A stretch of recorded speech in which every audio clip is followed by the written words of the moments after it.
Haleluya, puji Tuhan, salam sejahtera Bapak Ibu Saudara-saudari, keluarga GPD LSD Magelang, Tuhan Yesus memberkati. Terus alami pembaharuan di dalam Tuhan setiap hari. Renungkan firman Tuhan, menggunakan 365 hari yang mengubahkan. Pembacaan hari ini kita ada di dalam surat Yakobus pasal 1. Saya akan membacakan Yakobus pasal 1 ayat 2 dan 3. Demikian bunyi firman Tuhan. Saudara-saudara, anggaplah sebagai suatu kebahagiaan apabila kamu jatuh ke dalam berbagai-bagai pencobaan. Sebab kamu tahu bahwa ujian terhadap imanmu itu menghasilkan ketekunan.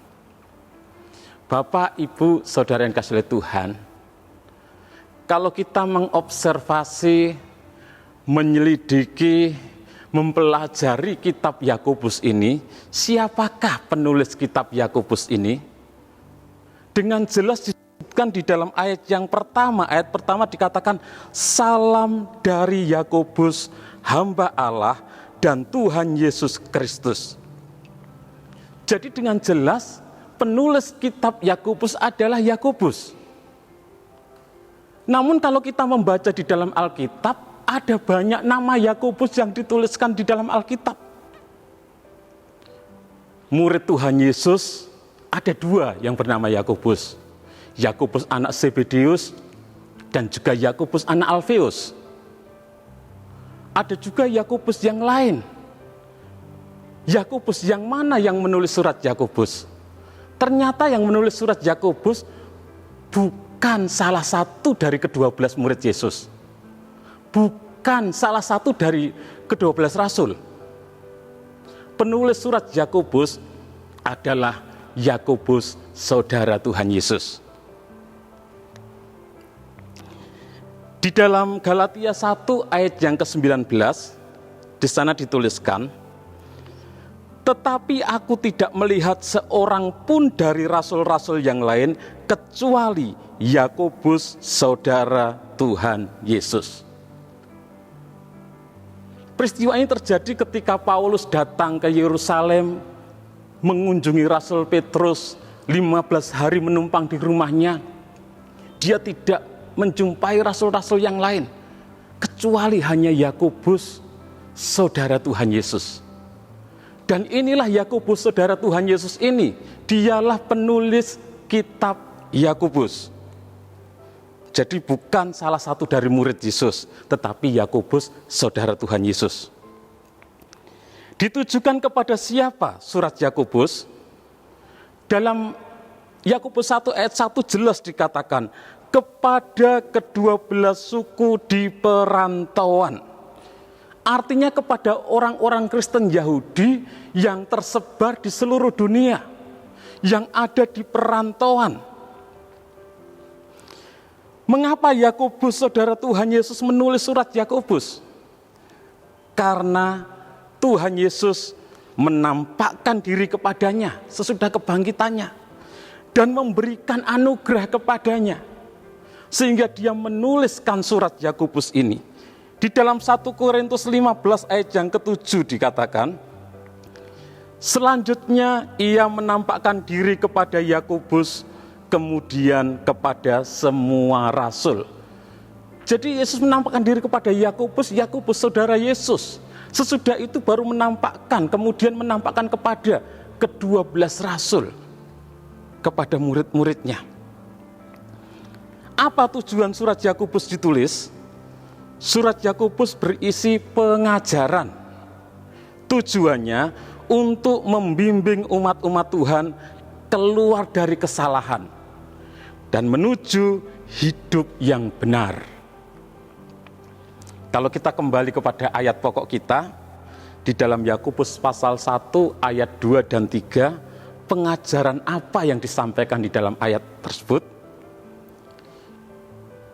Yakobus mendorong umat-umat Tuhan ketika mengalami pencobaan, ketika mengalami masalah, ketika mengalami penderitaan, ketika mengalami kesulitan, ketika mengalami tekanan, ketika mengalami aniaya, jangan bersungut-sungut, jangan mempersalahkan Tuhan, tetapi anggaplah sebagai suatu kebahagiaan. Apa artinya menganggap itu sebagai suatu kebahagiaan? Kan tidak mungkin orang dianiaya bahagia. Hore, aku dianiaya, enggak mungkin. Enggak mungkin orang menderita bahagia. Hore, aku menderita. Artinya, mari kita manfaatkan.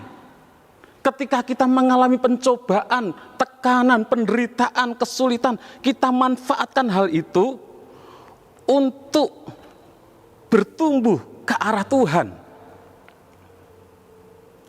Jadi masalah, persoalan ketika datang dalam hidup kita, kita manfaatkan itu semua untuk kita bertumbuh ke arah Tuhan. Mengalami pertumbuhan kerohanian. Ketika kita mengalami pencobaan, tekanan, tetaplah beriman kepada Tuhan. Tetaplah berharap kepada Tuhan. Tetaplah percaya kepada Tuhan. Tetaplah setia kepada Tuhan. Dengan begitu akan menghasilkan ketekunan. Dan kita akan memiliki iman yang teruji. Mengapa orang percaya, umat Tuhan mengalami pencobaan, mengalami tekanan, mengalami penderitaan, mengalami kesulitan? Ya karena masih hidup di dunia ini. Kita belum sampai kepada kediaman yang kekal. Selama kita hidup di bumi ini, kita mengalami pencobaan, kesulitan, masalah, penderitaan dalam hidup ini.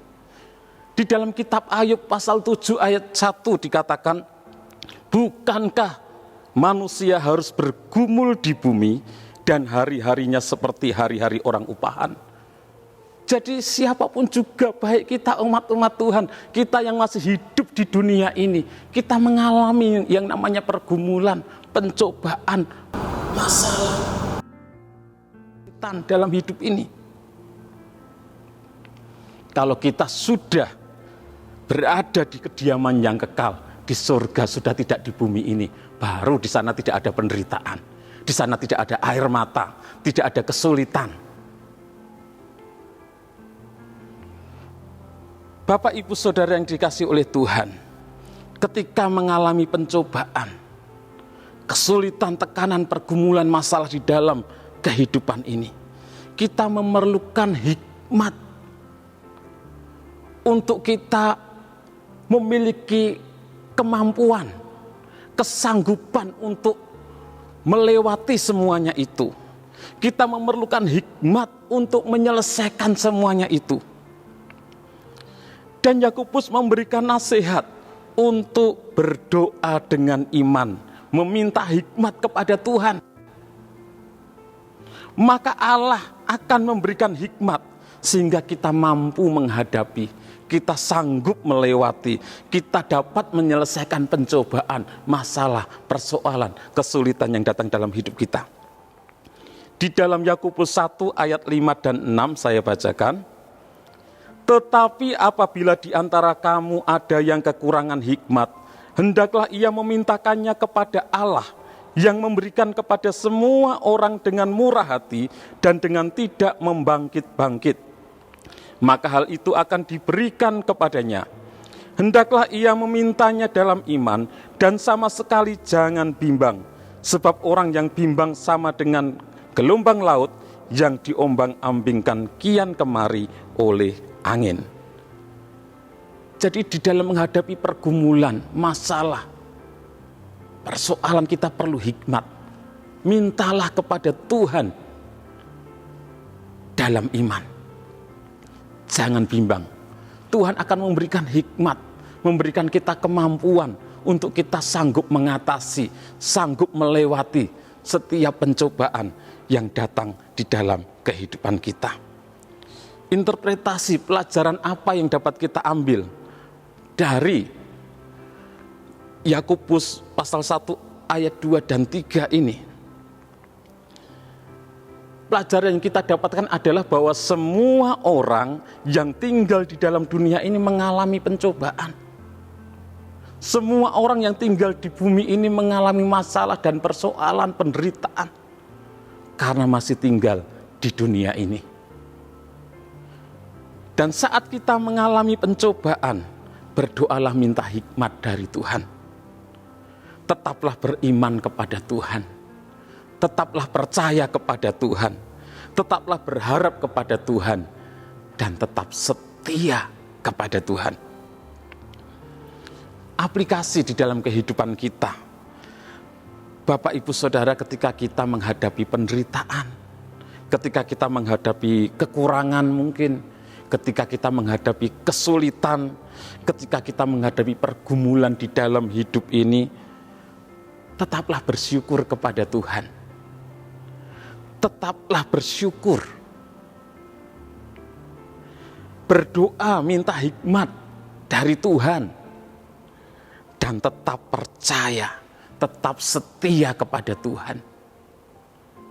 Tetap beribadah kepadanya. Jangan meninggalkan Tuhan. Tuhan Yesus memberkati. Terima kasih kepada Bapak Ibu Saudara yang sudah dengan setia mengikuti Renungan 79, kiranya menjadi berkat bagi kita semuanya. Dan bagi Bapak Ibu Saudara yang ingin didoakan dengan pokok doa tertentu atau ingin menyampaikan kesaksian, dapat menyalurkan melalui chat WhatsApp di nomor 0813 2742 0088. Mari kita berdoa. Kami bersyukur Tuhan, karena anugerah-Mu kami boleh ada sebagaimana kami ada. Engkau Allah yang selalu mengasihi kami, Engkau Allah yang terus membimbing kami melalui firman-Mu.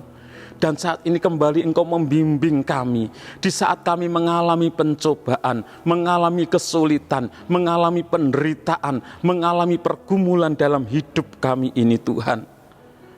Engkau mau untuk kami tetap setia kepada Engkau, tetap berharap kepada Engkau, terus beriman kepada Engkau, berdoa meminta hikmat yang dari Engkau untuk menyelesaikan setiap masalah, persoalan, pergumulan yang datang dalam hidup kami.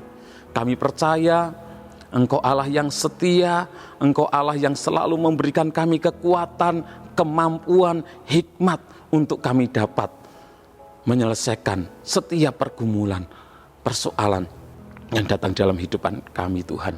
Berkati seluruh umat-umat-Mu dimanapun mereka berada.